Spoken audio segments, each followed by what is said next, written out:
Et voici le zapping politique. Dimitri Vernet, bonjour. Bonjour à tous. La République, c'est moi. Quelle que soit l'heure à laquelle je parle, de toute façon, ce que j'ai à dire a de l'intérêt.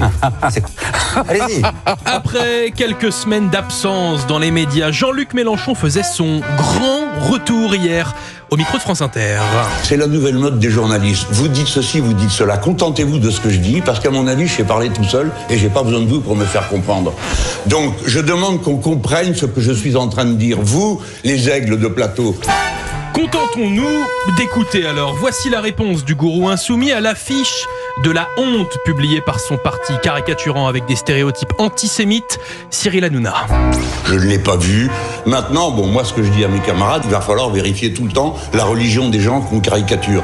Et surtout que nous n'avons pas le droit de ces caricatures. Parce que des caricatures sur monsieur Hanouna, il y en a qui sont 1000 fois pires dans le journal Charlie. Il n'a pas vu, mais il y a pire dans Charlie. Mais il n'a pas vu. Bref, je vous préviens tout de suite, il n'y aura pas d'excuses ni même de regrets. Par pitié, lâchez-nous. Arrêtez avec ce cirque des antisémites et puis les caricatures, le nez est trop long, les cheveux sont trop courts, enfin tout ça n'a aucun sens. Nous n'avons rien à voir avec le racisme et le 22 mars d'ailleurs, on manifeste contre le racisme. Ils viendront, j'espère. Ouais.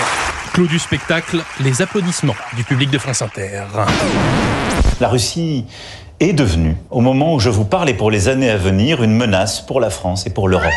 Groupir, il faudrait se groupir. Pendant ce temps-là, la position du président Macron, chef de guerre, continue de faire réagir. Marine Le Pen était à notre micro Europe 1 CNews.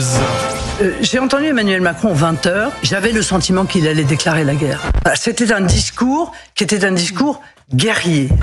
Réponse de l'écologiste Marine Tondelier, cette fois-ci, c'est sur France 2. C'est l'hôpital qui se fout de la charité parce que la spécialiste pour jouer avec les peurs des Français, c'est quand même elle, c'est sa marque de fabrique et c'est son principal terreau électoral. C'est l'hôpital qui se moque de la charité, bien. Bon, restons avec la même Marine Tondelier dans la même interview 2 minutes plus tard. Quand j'entends qu'on va prendre sur les budgets d'écologie pour financer la guerre, là, je trouve que c'est un non-sens. Il y a 2 menaces existentielles pour l'Europe.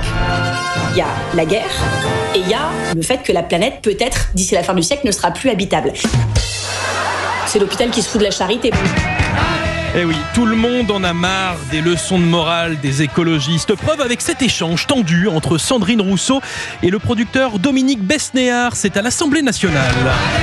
Évidemment que quand vous avez des propos dénigrants sur les personnes qui parlent... Mais c'est quoi les propos dénigrants ? Dites-moi, si c'est mon procès, je me taille tout de suite. Mais déjà, vous êtes dans une commission d'enquête. Vous voulez me faire dire quoi ? Non, mais que Gérard Depardieu, je ne dois pas dire que je l'ai apprécié à une époque. Non. Qu'est-ce que vous voulez savoir ? Mais la question, en plus, vous avez le droit encore de l'apprécier. Et j'ai le droit d'avoir mon opinion. Absolument. Vous n'êtes pas là pour me faire la morale. Je suis désolé, madame. Absolument. Et vous arrêtez de faire la morale à tout le monde.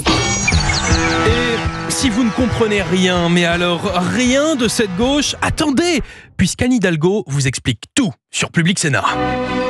C'est très difficile pour la gauche d'emporter partout sur la planète, d'emporter une élection parce que quand on est de gauche, on y met une forme de générosité, c'est-à-dire d'attention à l'autre qui vous sort de ce réflexe naturel qui serait de ne vous préoccuper que de votre situation. Donc c'est un effort intellectuel qu'il faut faire. Les bras m'en tombent presque. Merci beaucoup Dimitri Vernet. Presque. Voilà, c'est un effort totalement. Que nous avons donc fait. Merci d'avoir été avec nous. Qu'est-ce que je raconte moi ? Bon week-end.